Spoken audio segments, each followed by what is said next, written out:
Welcome to the Düsseldorf Boat Show 2023, where behind me here is one of the big new launches at the show. This is the Linssen GS550 Variotop. Now, for those who don't know Linssen, they are a very well-known Dutch steel builder of yachts. It is a classic full displacement design, really heavily built, and probably the best known of the Dutch builders. Now, as you'd expect, it is an extremely robust boat. We've got 5mm thick steel plates on the hull. The whole thing is built from steel. You can see there's a very substantial keel running under that. Now, they're obviously very well suited to inland waterway use, but they're also a perfectly capable coastal cruiser. They're a Category B, RCD B design, so very, very capable. You can have stabilizers fitted. It tends to be the rotor swing stabilizers that swing out from the side and spin around and help stabilize it underway. Traditional shaft drivetrain, so you can see we've got the P brackets, the shafts coming out from there, rudders behind them. Doesn't need a lot of power because it's all about cruising very slowly and efficiently. It has a couple of 150 horsepower diesel engines which burn around 21 litres an hour or so for a top speed of 9-10 knots. But it's all about quiet, comfortable displacement cruising. See, we've got big rubber fenders along the side. Obviously, you'll be doing a certain amount of lock work if you're cruising inland, and a full rubber rubbing strip further up. All just provides protection. And frankly, if you do hit anything, I'm pretty confident that you're going to come off worse, because this boat is really very strong and robustly built. Weighs about 32 tons in total. So certainly if you accidentally do make contact with a GRP boat, I know who's going to come off worse. Now you can see there is a hydraulic bathing platform on here too, so you can keep a tender on board and lower that down into the sea for easy launching. But we're going to give you the full tour. We're going to get up there, show you around. There's a lot to talk about. It's also got some very clever design features up top to reduce the air draft, and I will show you exactly how those work, as well as that clever Variotop roof. So let's get up there and start the tour. Now, prices for this start at around 1.4 million euros ex VAT. By the time you've added a few extras, it's probably going to be more like sort of 1.5 million, but you do get an awful lot of real estate for your money. So let's get going and I'll show you the whole boat. Now you can see there's a big window in the transom here. That is because it is an aft cabin design. So you have a really big cabin at the stern as well as at the bow. So let's get on board and I'll start to show you a little bit more. So because of that aft cabin down below, it means you have a raised aft deck with a lovely cockpit right at the stern. You can see we've got a teak table here. That's on high-low support, so you can drop that down and that can become a large sunbed. But it's also a really sociable spot when you're cruising gently through the waterways. Perfect outdoor entertaining space. Now, the thing about the Variotop is it is effectively a convertible design. So this is the main helm station, and it has effectively a convertible roof, pretty similar to what you get on a car, in fact. So you can see up here, there is a soft top effectively, that is all electrically powered, and that whole thing will come down and close up. And we can hopefully demonstrate that here. If I press the right button, you can hear that starting to lift up. It's all electrical, you don't need to touch anything at all, so very much like a Mercedes SL. It's all electrically powered. So the first stage is it moves into position, then these lugs motor in, tighten it up, and then the final stage that's going on now is there are steel tautening wires that clamp the whole thing shut and give a really neat, tight design. So There you go. Once you've done that, you've then got a fully enclosed wheelhouse. There are doors either side here. They swing shut, and you can have those either in this steel design, and you can see that that's double if not triple glazed glass, but you can also have those in teak. If you want a more traditional grand sturdy look, those can all be made in teak. Now, I also mentioned that a lot of this folds. So the bridges in Europe are all set at around 3.5 meters. And of course, with this arch in place, that is considerably higher. However, this whole arch folds down. You can just about see the join in here, all around here. That whole section folds down. You obviously need to take the roof off first. You need to lower the table, and then this whole arch swings down into place, and then you are just exactly the right height to slip under all the bridges. So very clever piece of design. It maximizes the space, maximizes the air draft, but when you need it to drop down, you can do that and make sure you can sneak through under all the bridges. Now we'll just take a quick tour around the side decks. Here you can get a feel for that steel design. So even these bulwarks, all steel, obviously the cleats integrated into that. Now some people are a little bit concerned about corrosion on a steel boat. Not this one. This has a 5-stage coating process. So once it has all been welded together, it's sandblasted, it's primed, any little ripples or imperfections are faired, then it's reprimed and then undercoated, 2 coats of undercoat and then top coat. So you've got at least 5 layers, all from International, to make sure that that steel is really well protected. You can see we've got through hull anchor here, cleat right at the bow, guardrails everywhere. That looks like an opening section, so if you need to get through there in a lock or anything like that, you can actually go straight off the bow too. Very well protected. And then whilst we're here, this mast, obviously that folds too, so that swings forward to lay on the deck.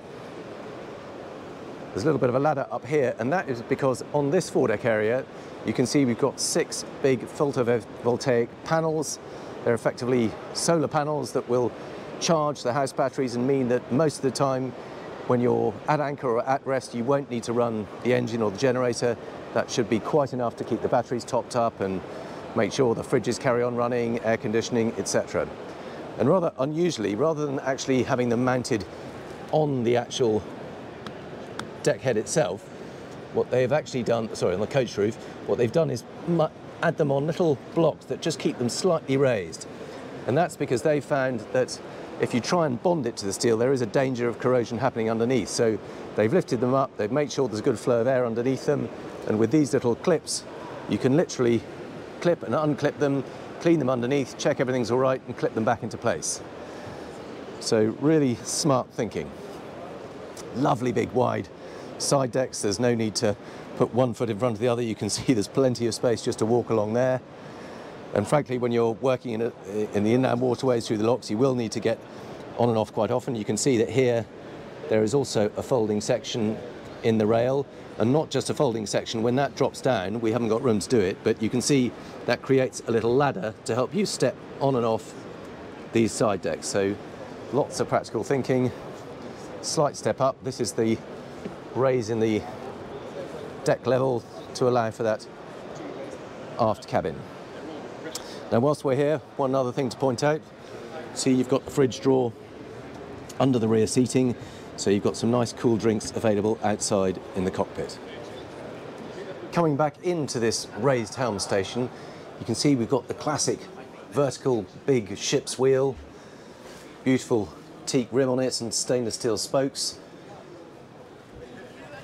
Now the seat itself is adjustable for height. The whole idea is that you can raise and lower that to make sure that you've got a perfect view out through the windscreen. Then moving down from the raised helm station, we come into the main saloon, which is absolutely the kind of home from home you'd hope for on an inland waterways boat. You've got a fantastic array of seating, you've got a really big galley, there's a proper dining station. Now you can have various different layouts here. If you want an even bigger galley, you can have the one that's already here, you can have a second one here, And then instead of a formal separate dining area, you have a combined larger dining area here where you can use it as a table or a lounging zone. And if that's the case, you can then have a large television, high-low television over here on this sideboard area. But as it is, you still get plenty of space in this. You can see the table slides in and out on track, so if you want a bit more legroom, you can move that. There's storage underneath all of those. You can see we've got one freestanding chair here. That tucks very neatly under the table. And then the galley itself, very sensibly laid out with sorts of kind of U-shape, so you've got work surfaces on both sides. Lovely kind of marble Corian effect. Sink over here, induction hob over here, oven under here, small dishwasher in there, and then in this particular layout we've got one fridge here, and I initially thought, well, that doesn't look like a particularly big fridge for a boat of this size, but if we go back in this direction you will see that there is an awful lot more cooling space over here. So this is moving back down towards the master cabin in the stern, but you can see that here is another fridge. You can have another one in here. At the moment that's just been left as a cupboard, but that can be a fridge too. You can have another one in there. In this instance, they've put a bespoke wine fridge in there, but you get the picture. There is plenty of space. There is so much storage on board this boat. Everywhere you look, we've got cupboards all the way along here. We've got storage under all the seating, under there. Absolutely everywhere you look, there is masses of storage. And of course, all along this side too. Yet more cupboard space. Yet more cupboard space. Even under the floors in places like this. Maybe a small storage locker, but it's there. They haven't wasted an inch on board. Now this is the real reason for buying an aft cabin Linssen. Look at the size of this cabin.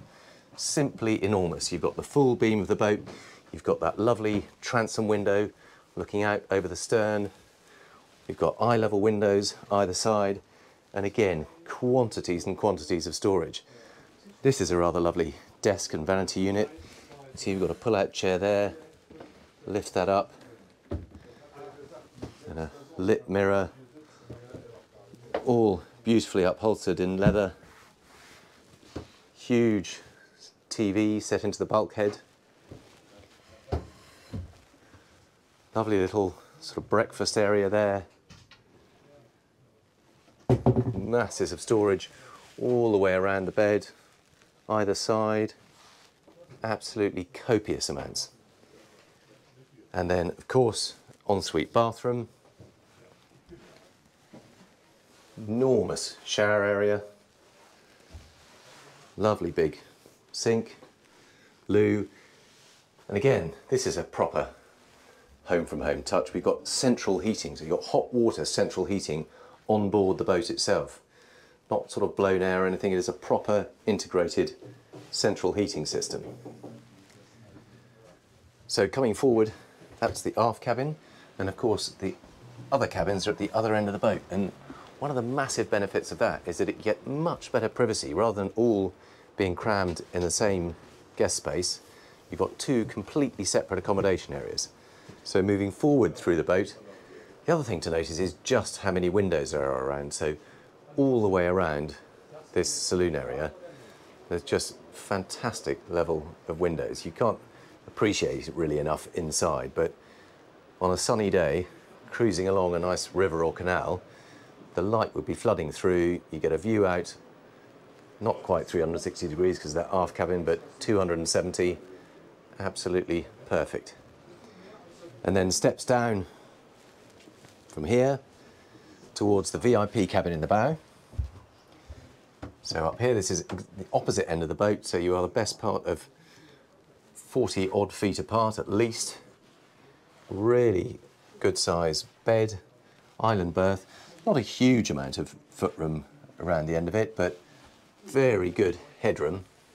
Now, the Dutch are a famously tall race, and so if anybody gets it right, they're going to get it right, and they certainly have here.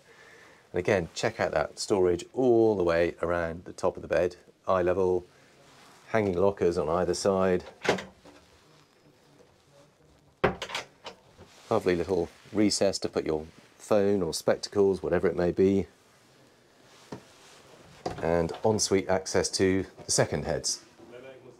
So although there are only actually 2 heads on board this boat and 3 cabins, rather than the forward heads all being in one room, you've got 2 separate rooms. So you've got the toilet area, if you like, with a wash basin, really good space in there, that heated towel rail again, and you can see there is access from the corridor here, so as well as being en suite to that VIP cabin, it also access from here so that you can use it as the day heads. But simply by splitting the bathroom into 2 separate areas with the shower room in a separate door, it just makes it much more usable. So somebody can be washing their face in one, another person can be showering at the same time. It just gives you much more flexibility. And then this is the 3rd guest cabin. Now this is currently set up as a twin, but those beds will slide together, so that can be a double if you want it to be. And again, really good headroom, really good natural light because you've got a skylight as well as these 2 windows. Plenty of storage. That can be made into a TV if you want it. And of course the all-important hot water radiator. And everywhere you look, and just access to everything. So this being a traditional stern drive arrangement, that means the engines are going to be under this floor. And if I come up here, we should be able to take a look at that. Here we go. The floor panel is lifting up on electric rams.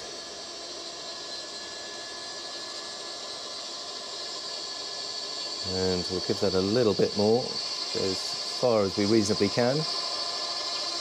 And look at that for engine access. So, it doesn't need a huge pair of engines. It's just a pair of twin 150 horsepower Mercury 2-litre 4-cylinder diesels. On straight shaft, it couldn't be simpler, couldn't be easier to look after. Really masses of space all around it. There you can see the house battery bank, so those will be the batteries that are topped up by the solar panels that I showed you earlier. Really good clear access to all the strainers, plenty of room on either side to get round. Here's the generator, so only be needing to use that if you're really churning away on the air conditioning or whatever it may be, that there isn't quite enough power from those solar panels, but most of the time you won't be needing to use that. Everything is beautifully labelled. All neatly done, beautifully lit. That is an immaculate engine room. Now, because these use so little fuel, I think I said earlier, I think it's about 21 litres an hour, you should have a range of about 900 nautical miles. Now, obviously, you're not going to be cruising along at tremendous speed. A hull of this length, the maximum speed is likely to be 9 or 10 knots, but most of the time you'll just be cruising along at 7 or 8. And what I've been told is that these engines are really super quiet. I used to use the Volvo D3s and they thought they were quiet until they installed these, and now it is absolutely super quiet. You can barely hear them. The noise of the propeller churning in the water is probably going to be louder than the engines themselves, but what a lovely installation. Just put that down, don't want anybody falling down there.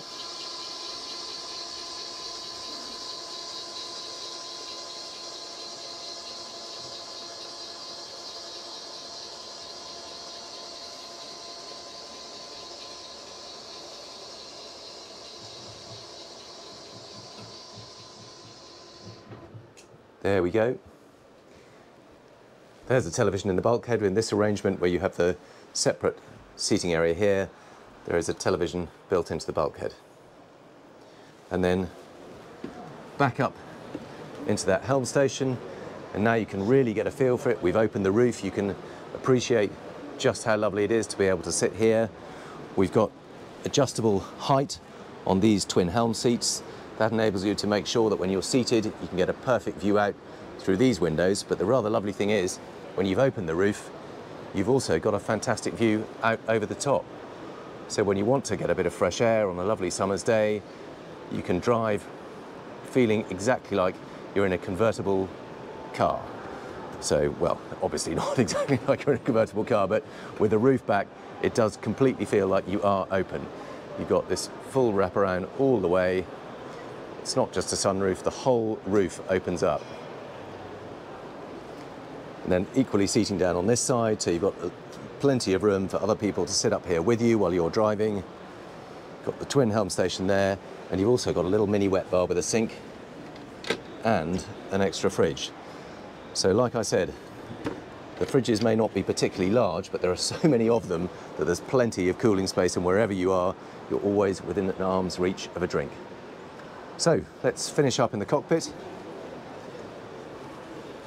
That is the tour of the Linssen GS550 Variotop. I hope you've enjoyed looking around the boat. Please let me know what you think of it in the comments below, and I look forward to seeing you on the next tour.